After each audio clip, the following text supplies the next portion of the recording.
malapetaka politik Indonesia akhirnya datang juga. MK telah menjadi mahkamah khianat bangsa.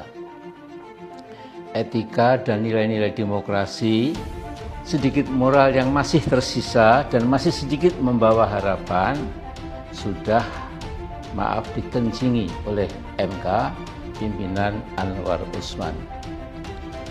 Dengan adik ipar Jokowi ini, apa saja yang dikehendaki oleh Jokowi ditunaikan dengan gila-gilaan dan ugal-ugalan. Saya pernah terpedaya oleh Anwar Usman ketika menyatakan dulu bahwa dia hanya takut kepada Allah. Itu di awal-awal menjadi ketua MK. Ternyata dia lebih takut pada kakak iparnya, Presiden Jokowi. Ketua Majelis Syuro Partai Umat, Amin, buka suara soal putusan Mahkamah Konstitusi yang membuka peluang bagi Gibran untuk maju menjadi cawapres di Pilpres 2024. Ia menilai Mahkamah Konstitusi kini telah bersalin rupa menjadi mahkamah khianat. Sebab lembaga pimpinan Anwar Usman itu telah menghabiskan moral yang tinggal tersisa sedikit di Indonesia. Malapetaka politik Indonesia akhirnya datang juga. MK telah menjadi mahkamah khianat bangsa. Etika dan nilai-nilai demokrasi sedikit moral yang masih tersisa dan masih sedikit membawa harapan sudah dikencingi oleh MK pimpinan Anwar Usman, kata Amin. Mantan ketua MPR itu menilai Anwar Usman sekarang telah berubah menjadi pelayan istana. Apa yang dikehendaki Jokowi akan dituruti. Di tangan adik ipar Jokowi ini, apa saja yang dikehendaki oleh Jokowi ditunaikan dengan gila-gilaan dan ugal-ugalan. Amin juga menyebut kalau dirinya sempat terperdaya oleh janji yang diucapkan Anwar di awal ketika ia memimpin di MK. Saya dulu pernah terpedaya oleh Anwar Usman ketika menyatakan bahwa dia hanya takut kepada Allah. Itu di awal-awal menjadi ketua MK.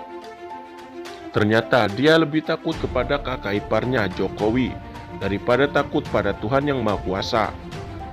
Sebelumnya MK mengabulkan sebagian permohonan uji materi Undang-Undang Nomor 7 Tahun 2017 tentang pemilu mengenai batas usia capres dan cawapres. Diubah menjadi berusia 40 tahun atau pernah berpengalaman sebagai kepala daerah.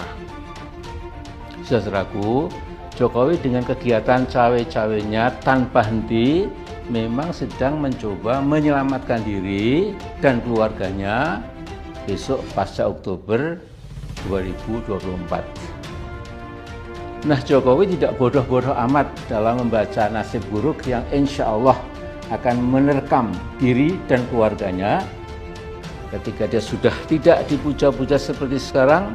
Karena apa? Sudah tidak punya kekuasaan lagi. Insya Allah akhir kehidupannya tragis, sangat tragis. Bisnis anak-anaknya lewat korupsi dan gratifikasi hampir pasti segera menyergap mereka. Sekali lagi insya Allah. CNBC Indonesia mengekspos gurita bisnis anak-anaknya, antara lain Gola, catering cili pari, Markobar yang nggak begitu laku, pasta buntel, saya nggak tahu apa itu, mangkokku Indonesia, tugas negara bos, permainan home pipa games, eye color, dan lain sebagainya. Keluarga Jokowi dapat suntikan ratusan miliar uang haram dari Taipan dan Cukong.